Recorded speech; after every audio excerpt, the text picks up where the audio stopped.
अस्सलाम वालेकुम वरहमतुल्लाहि वबरकातुहू। कैसे हैं आप सब? वीडियो स्टार्ट करने से पहले एक छोटी सी गुजारिश है आप सबसे कि प्लीज़ मेरी वीडियो को लाइक कीजिएगा, चैनल को सब्सक्राइब कीजिएगा और वीडियो को एंड तक ज़रूर वॉच कीजिएगा। बहुत ज़्यादा लंबी वीडियो नहीं है, छोटी सी वीडियो है, तो प्लीज़ ज़रूर एंड तक वॉच कीजिएगा। उम्मीद करती हूँ मेरी आज की वीडियो भी ज़रूर आप सबको पसंद आएगी।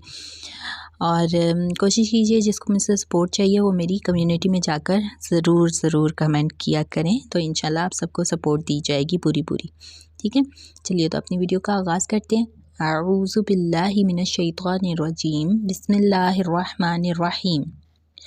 रसूलुल्लाह सल्लल्लाहु अलैहि वसल्लम ने फरमाया, जिसने इस्तग़फ़ार को लाजिम पकड़ा, अल्लाह ताला इसके लिए हर तंगी में से सहूलत का रास्ता निकालेंगे, हर गम में आसानी होगी और अल्लाह ताला इसे वहाँ से रिस्क देंगे जहाँ से इसे वहम और गुमान भी नहीं होगा। सनन नबी दाऊद की हदीस नंबर 1518 है।